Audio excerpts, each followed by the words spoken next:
All right, folks, welcome to what I like to call the Hall of Mirrors, because that's exactly how our society sometimes feels, doesn't it? Leaders, influencers, and all these powerful figures are wandering around, lost in their own reflections. They stare into these mirrors and hear that whisper, "You are right. The fault is elsewhere." It's kind of crazy, huh? Right. It's like they're really just avoiding the truth. I've seen this before. It's like, that time I got lost in a corn maze as a kid, thinking I'd find my way out, but instead I just kept running into the same walls? Wait, so can you elaborate more on how leaders get trapped in their own reflections? Haha, exactly. Just like you in that corn maze, they keep hitting the same dead ends. They're afraid to own up to their mistakes because admitting they might be wrong means acknowledging vulnerability. And, let's be real, in their world, vulnerability is a no-go. So, they point fingers and shift blame, like an endless game of, not it. But here's the kicker. Eventually, those walls start to crack. What do you mean by the walls start to crack? Is it like the pressure builds up until something gives? Kind of like how a soda can fizzles over when you shake it too much? Spot on! It's exactly like that. Truth can't stay hidden forever. It's like that syrupy soda, right? Eventually, the pressure will burst, and when it does, that light starts to seep in, illuminating everything for what it is. And that's where it gets intriguing. What happens when that truth comes flooding out? Ooh, that's super wild. It reminds me of, those movies where the villain's plan backfires because they get too greedy or something. A perfect analogy. So like, in our world today, how does that manipulation of truth actually spread? Are there social media angles or something? Ah, you hit the nail on the head there. Social media is a massive catalyst. It's really like a global game of telephone, you know? One person posts something skewed, then it spreads, twists, and suddenly we have a meme that's gone viral but is based on half-truths or outright lies. It creates this echo chamber where misinformation thrives. Wow, so true. It's like when people share those clickbait articles without even reading them. Gah! I've been guilty of that a few times. What can we do to, counteract this madness and start seeing the truth clearly again? Great question. We can start by becoming critical thinkers. It's kind of like being a detective in your own life. You have to ask questions, investigate sources, verify claims. Don't take things at face value. Think about it. When a detective uncovers a case, it's about piecing together the evidence and, here's the kicker, not letting emotions cloud their judgment. Haha, I love that detective analogy.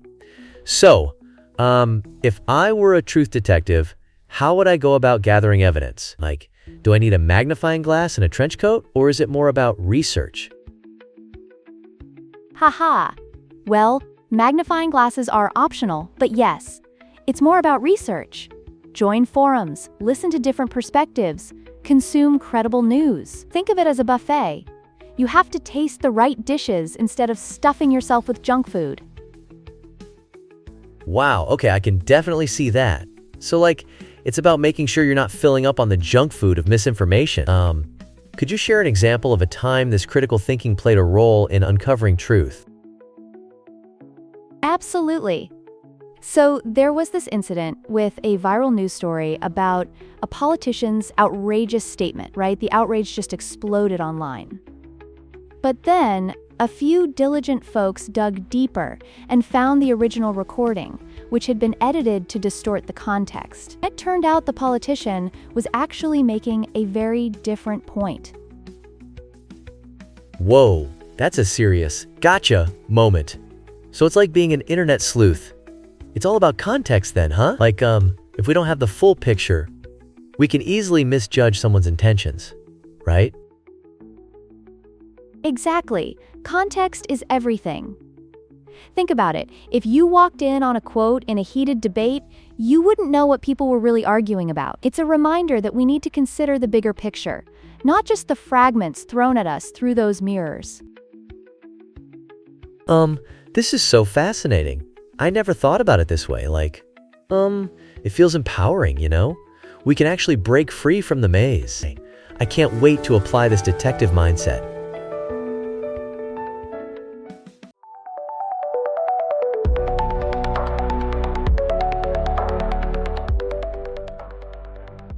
All right, folks, today we're diving into a concept that is critically important in our everyday lives. Let's talk about the human ego. This thing we all possess is as delicate as a glass ornament, but it can shatter so easily, especially when it feels threatened. When that happens, we often lash out defensively, making excuses or rationalizing our behavior. This cycle of defensiveness can really drain our energy. So you mean instead of tackling the actual problem head on, we just start making excuses? That's wild. Exactly. Picture this: a leader being cornered in a heated debate. Instead of addressing the tricky questions directly, they might pivot to blaming others or downplaying the issue. This becomes especially dangerous in positions of power, like presidents, CEOs, or even school administrators. Imagine a ship at sea. If the captain focuses on defending their ego instead of steering the ship, it could crash. Oh, wow. So you're saying when they prioritize their ego over the truth, it can lead to, systemic issues? That's kind of scary. Precisely. This tendency to protect self-image can make leaders blind to the realities around them. When the truth becomes uncomfortable, they often cling to their narratives. Just think about it. We see this all the time in politics, education, and even businesses. Right. So it's not just about businesses and politics. What about school groups or, sports teams? Does this ego thing happen there too? Absolutely. On a sports team, a coach might refuse to acknowledge a flaw in the game plan, leading to poor performance. It's like being on a team where the captain can't admit they blew that last play. It's almost a recipe for disaster. Whoa. So it's like this big domino effect, right? One shaky decision leads to a chain reaction of issues down the line. Gosh, that's kind of terrifying, you know?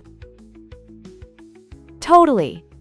And the real kicker is that avoiding these uncomfortable truths does more harm than good. Ignoring reality just deepens the decay in these systems. Without accountability, you start to see corruption seep into the culture. Imagine a garden left untended. Eventually, the weeds take over and choke out the good plants.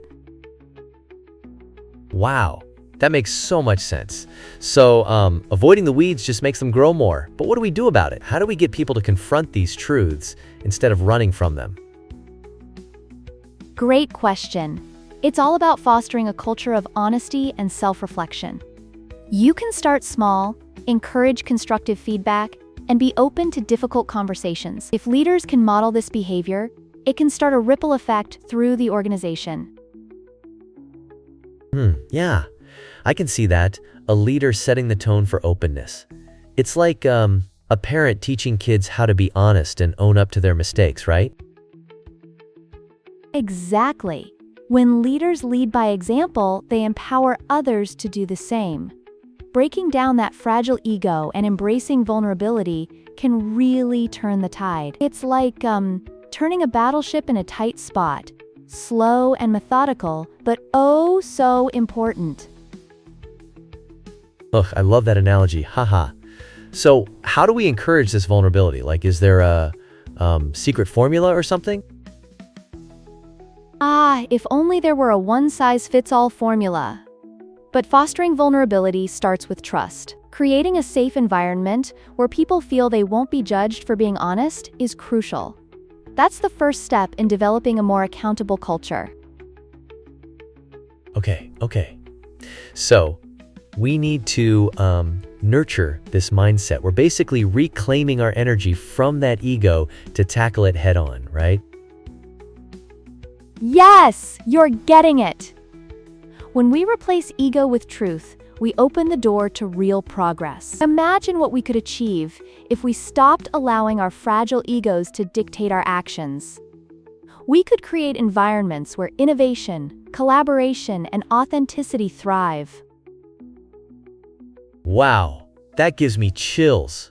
What a game changer. I mean, the potential is limitless. Absolutely.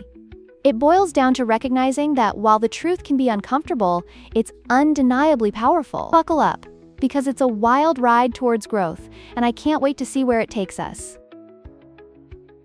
Laughs. Seriously, I'm totally ready for the journey ahead.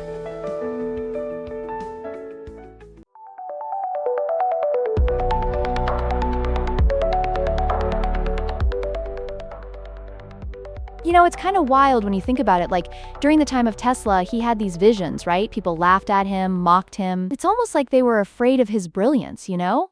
I mean, imagine being so ahead of your time that your ideas seem insane. Yeah, that's really fascinating. So did they actually see him as a threat or just, like completely misunderstood him? Great point. They definitely misunderstood him, but there was also this element of fear, like he was proposing things that could fundamentally change society. I've always thought of it as a chess match, where the pieces aren't just the players, but also their egos.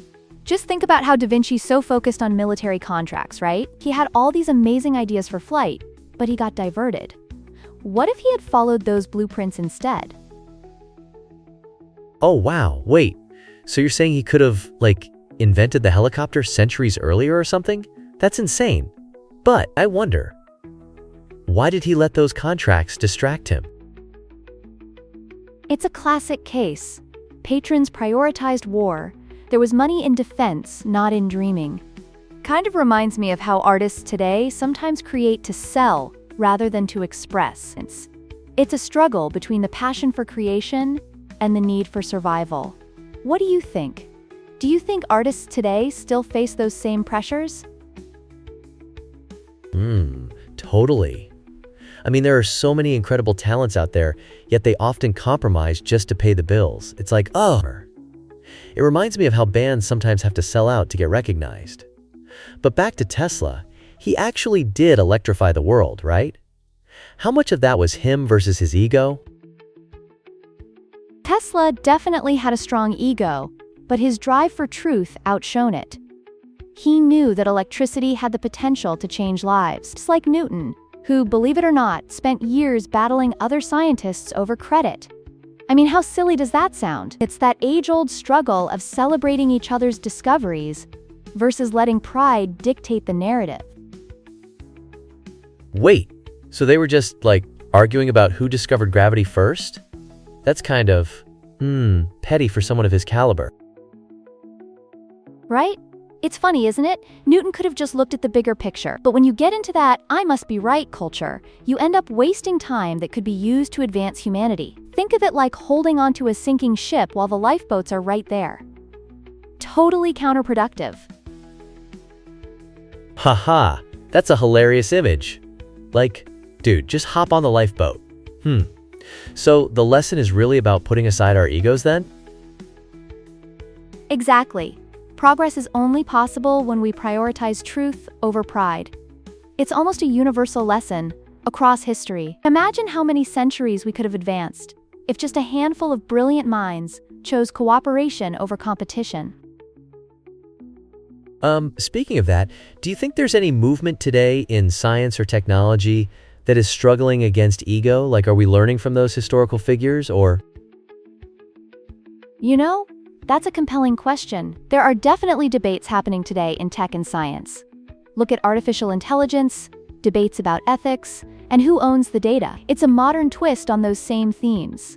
But at the end of the day, if we can latch onto the lessons from Tesla, Da Vinci, and Newton, truth will steer us in the right direction.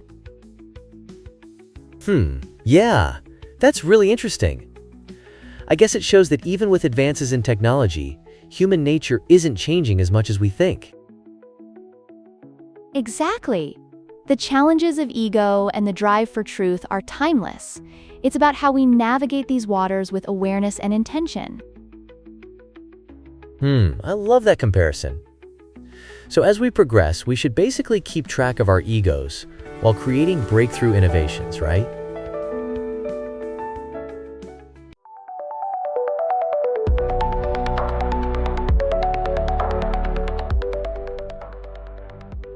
today let's dive into something that's incredibly relevant, something I like to call ego in power.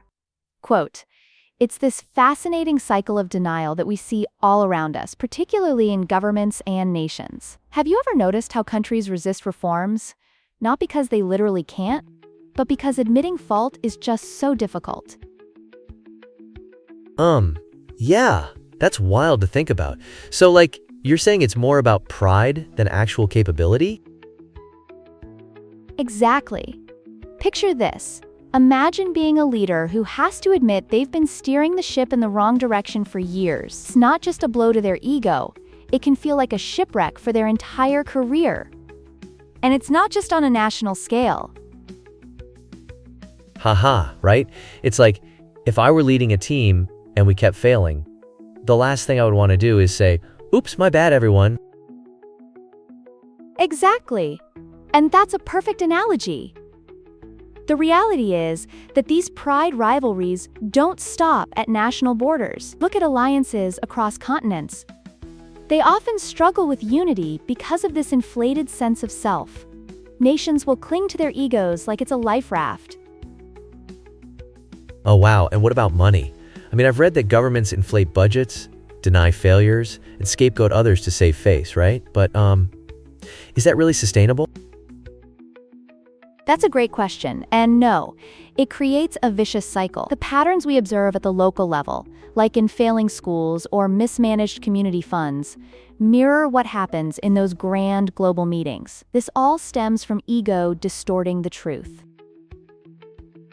Wow, that's crazy.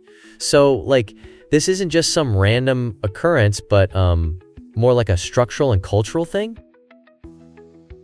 Right, and here's the kicker. It's not something insurmountable. We can change it. Just think of it as trimming back the ego weeds that are choking out healthier growth in our systems. Haha, trimming weeds. I like that. But how do we, start that process? What does that look like? Well, it's like tending a garden. First, we have to recognize there's a problem, acknowledge the weeds. It means opening up conversations in our communities and really digging deep into what's causing those issues. So it's about communication? What if those leading the garden are the ones who planted the weeds in the first place? Exactly, and that's where courage comes in. We need to cultivate an environment where acknowledging mistakes isn't seen as a weakness, but as a stepping stone to improvement. That's hard to do. Yeah, I can imagine. It's like in corporations, right? Some companies thrive when their CEOs own up to blunders, while others just disappear into the shadows of denial. Spot on. And those companies that thrive? They're showcasing that embracing vulnerability can actually be a source of strength. Imagine that on a global scale. Wow, I'm really starting to see how interconnected this all is. So, what do you think could be done at the grassroots level to foster that kind of honesty? Fantastic question. It's all about fostering a community spirit where people feel safe to voice concerns without fear of backlash. That's how you dismantle the ego and start chipping away at that denial chair everyone's sitting on. Haha, I can totally picture that denial chair. It sounds so uncomfortable. So, how do we invite people to stand up and step away from that chair? The key is creating safe spaces for dialogue.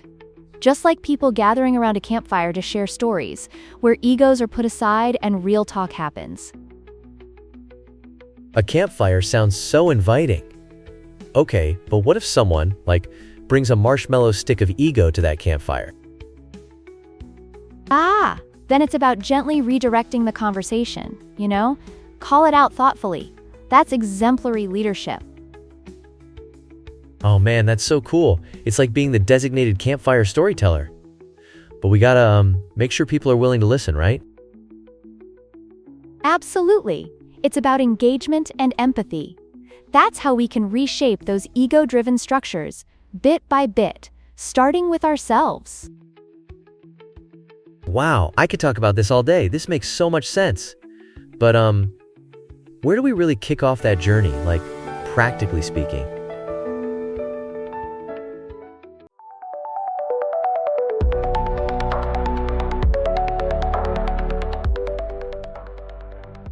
All right, folks, welcome back to today's episode. We're diving deep into a fascinating topic that touches on our brains, our behaviors, and the world of leadership. So let's jump right into it. You know, neuroscience reveals something dramatic. Power can actually diminish empathy and heighten impulsivity. Isn't that wild? Think about it.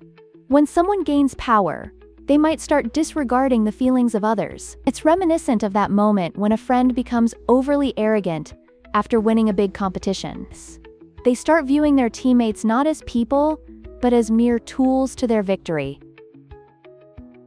Wow, that's really intriguing. So are you saying that this shift in perspective is almost like a side effect of power? Like when you get a promotion or something and start making decisions that might not consider the team's feelings? Exactly. It's a slippery slope. And, social psychology plays a big role here as well. People often excuse a leader's lies.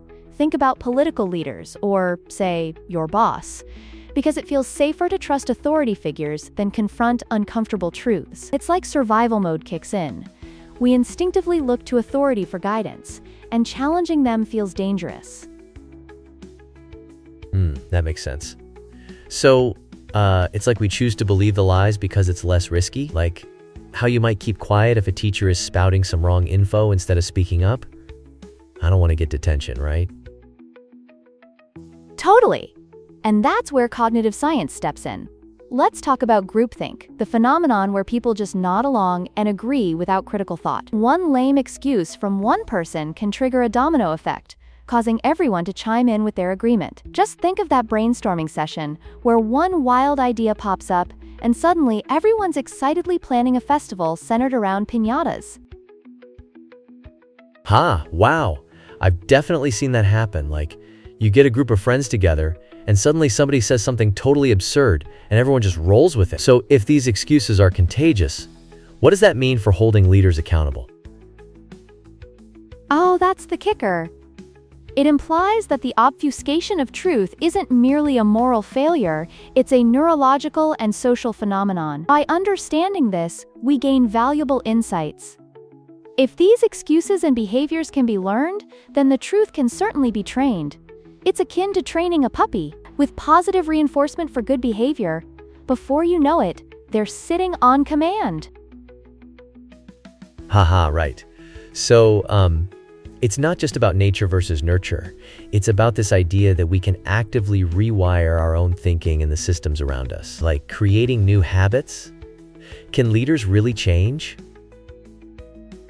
Absolutely. If ego bends the mind, humility can undoubtedly rewire it. The science actually confirms that the mind shapes reality. It's like changing the lens you look through. The entire perspective shifts. When you change the mind, you ultimately change the system, akin to recalibrating the compass on a ship to navigate through stormy seas.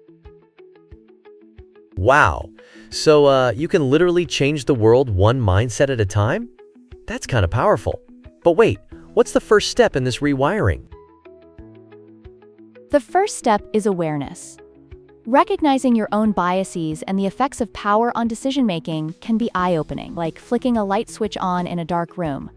Once you see, you can act. Acknowledging that power can warp our perception is critical to fostering empathy and promoting accountability. Okay. So it's like being aware of how I might feel different when I achieve something or get a bit of authority? That sounds like a big responsibility.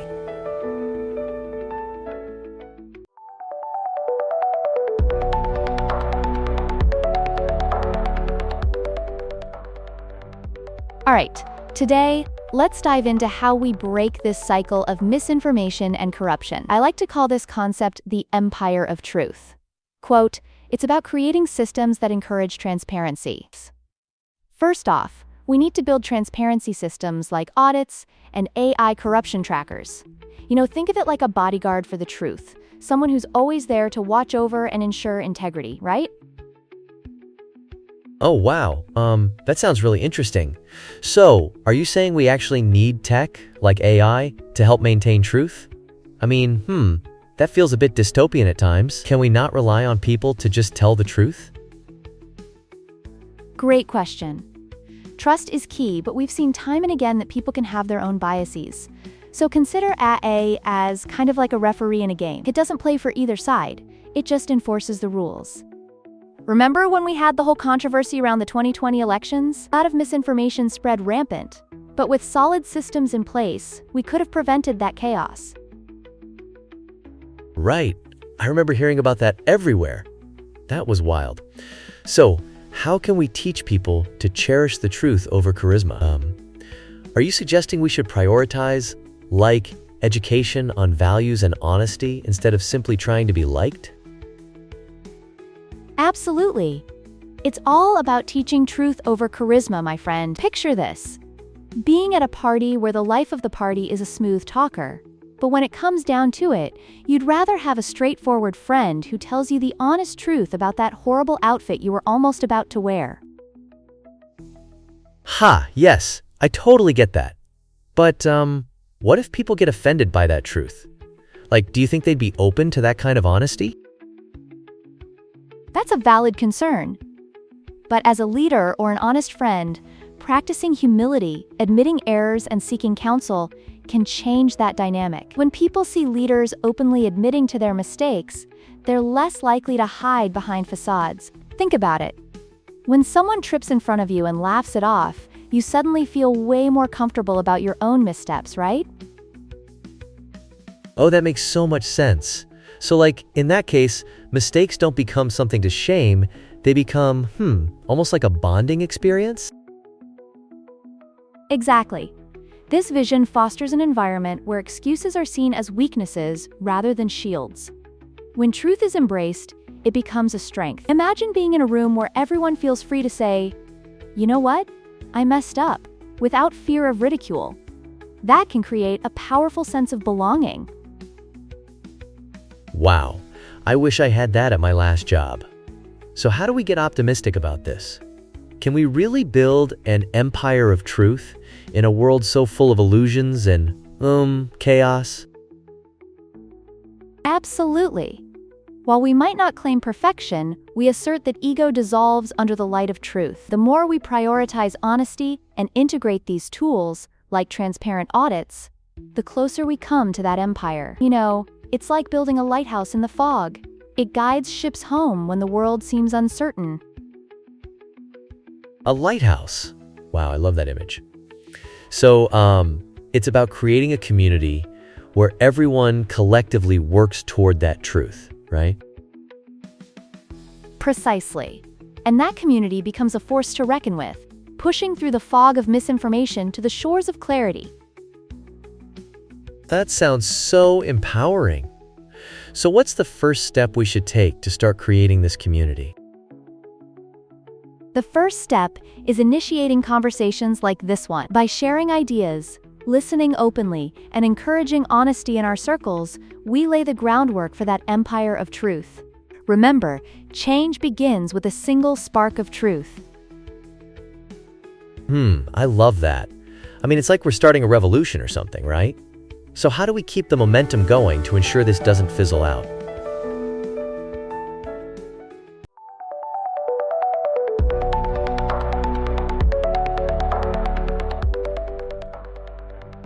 So let's dive right into this. The concept of the empire of truth is absolutely fascinating. It feels like we're standing in a hall of mirrors, where every reflection can be twisted by our ego or influenced by societal pressures. What happens when we find ourselves ensnared in that illusion? Oh, wow. So, are you suggesting that our perceptions can really muddle our ability to see the truth? It reminds me of that time I tried to perform a magic trick at a party. Instead of pulling a rabbit out of a hat, I ended up just creating an enormous mess. Laughs. Such confusion. Exactly.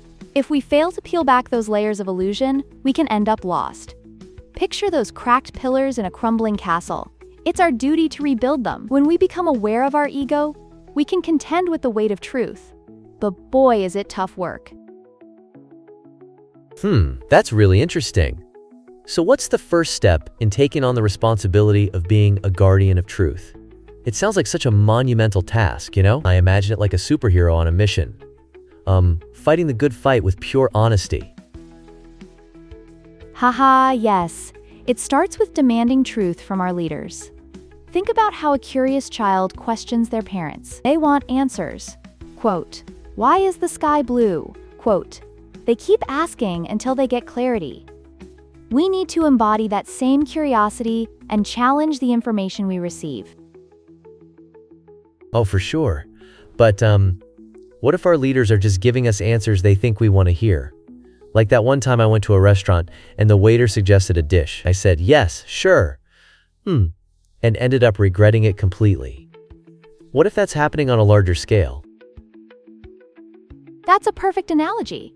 When we settle for what's easy or agreeable, we miss the chance to discover something real. If we don't hold ourselves and others accountable, we essentially create a fertile ground for misinformation, like letting weeds run wild in a garden. Whoa, now that's a vivid image. So, to cultivate something beautiful, we need to consistently weed out the bad stuff? I can just picture someone equipped with giant garden shears, a metaphorical gardener of truth. But how do we find the courage to do that? That's a fantastic question. It's all about practice, like training for a marathon. You don't just wake up and run 26 miles. You start off small. Ask questions, look for information, share what you find. It's really like building a muscle. Totally. And that sounds empowering. But what if we face resistance? Some people might prefer being blissfully ignorant, almost like dodging an old family secret. Haha! Yes, exactly. That happens all the time. But that's when it's vital to endure the discomfort, like jumping into a brisk pool of water. You just have to make the leap. Once you're in, you'll realize it's not as frightening as you imagined. And you'll find that embracing honesty can truly bring liberation. Wow, that's such a brilliant way to frame it. Like taking that leap into a pool with friends, there's always that moment of hesitation, and then poof, everyone jumps in together. So, how do we ensure that we're instilling this mindset in future generations? How can we make them guardians of this truth?